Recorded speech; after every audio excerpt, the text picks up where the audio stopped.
Salam dostlar, bütün salam verenlere salamları çatdırıram.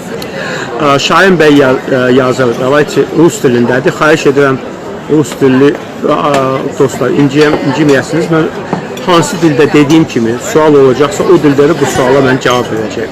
На сегодня одна из самых важных проблем, возможно, проблема Карабахского конфликта. Есть ли у вас предложение по поводу решения этой проблемы? Да, я согласен, что Нагорно-Карабахская проблема – это одна из самых тяжелых проблем. Она фактически, эта власть создала эту проблему.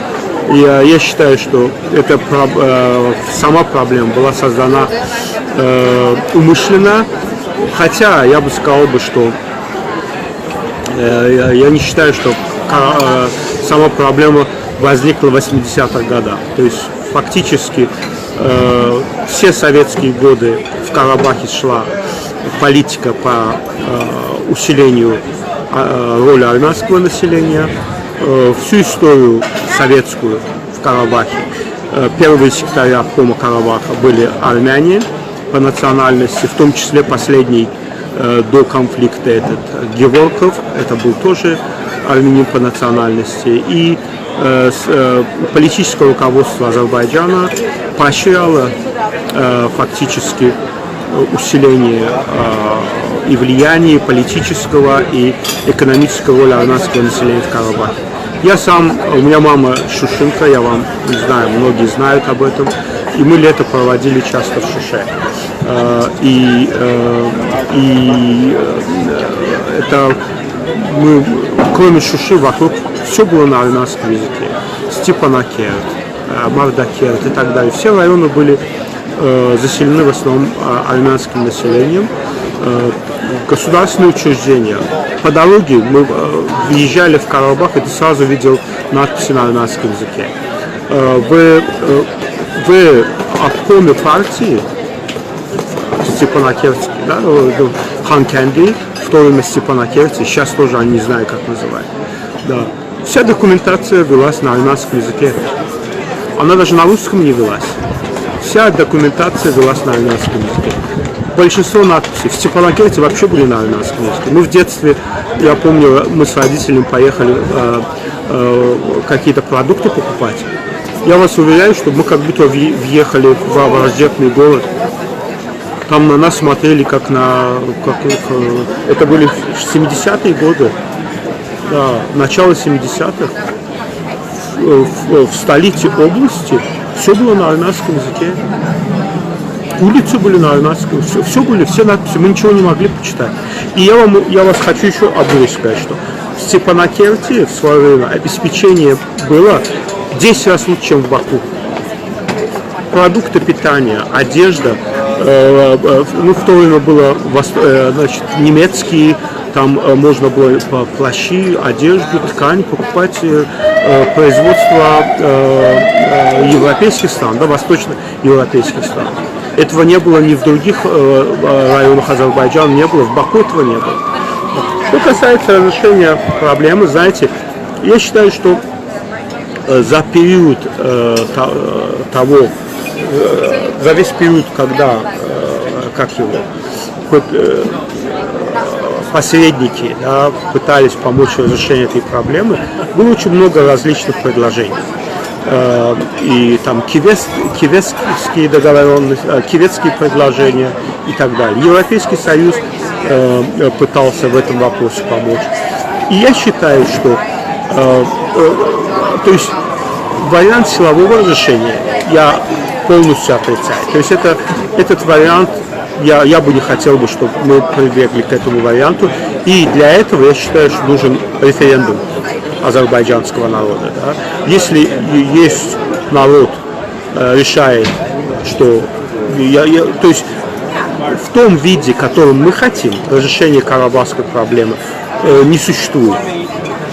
То есть только, если мы хотим, чтобы он решался только так, как мы хотим, это только война. А война – это десятки тысяч погибших, десятки тысяч раненых. Если мы готовы к этому, наша экономика готова, наш народ к этому готов, то да, Но мы должны осознавать, что в период, когда наша армия и сепаратисты были вооружены легкими видами вооружения, это были в основном старые типы вооружения. Помните, алазанью стреляли, да? То есть эти снаряды для разгона облаков. Ну потом, да, появились там старые советские танки и так далее. Но сегодня надо признать, что обе стороны имеют мощные вооруженные силы. У нас есть Полонез, у армян есть оперативно-тактические ракеты «Искандер». Это те ракеты, которые боится сегодня вся Европа. Да, да, у нас может быть численное превосходство. Может быть, в каких-то видах вооружений у нас есть превосходство. Но они обороняющаяся сторона. Там минные заграждения. Обороняющая сторона имеет всегда преимущество. То есть там укрепленный район обороны, укрепленные позиции армянских вооруженных сил. И здесь обязательно без очень больших жертв не обойдется. Без серьезных потерь для экономики не обойдется. Да, вы знаете, здесь можно часами говорить, но я уверен, что сегодня есть больше возможностей решения карабахской проблемы мирным путем, чем когда бы это не было. Потому что там, во всяком случае, хотя бы сейчас демократическое руководство, оно великолепно осознает, что война – это гибельный вариант для обеих народов. Я уверен, что мы сможем убедить армянское руководство, что давайте договариваться, иначе, да, мы готовы на войну, если не будет решения проблемы. Карабахская проблема, я уверен, что мы решим ее мирным путем, но для этого и переговорный процесс должен быть открытым. Нельзя вести переговорный путь за закрытыми дверями. Народ Азербайджана должен знать, о чем говорится. Мы даже в Милли Меджлисе никто не знает, о чем тема переговоров. Держится конфиденциально, закрыто от азербайджанского народа. В МИДе, Министерство иностранных дел не знают, дипломаты не знают о переговорном процессе. Значит, если скрывают от народа, значит, есть что скрывать. А зачем надо скрывать от народа? Я считаю, что открытые должны быть. И даже переговоры, двусторонние переговоры в открытую должны вестись. Я уверен, что я вижу, что тот же Пашинян сторонник того, чтобы переговоры проходили в прозрачном режиме, чтобы народы знали, о чем идут переговоры. Здесь ничего не должно быть скрываться.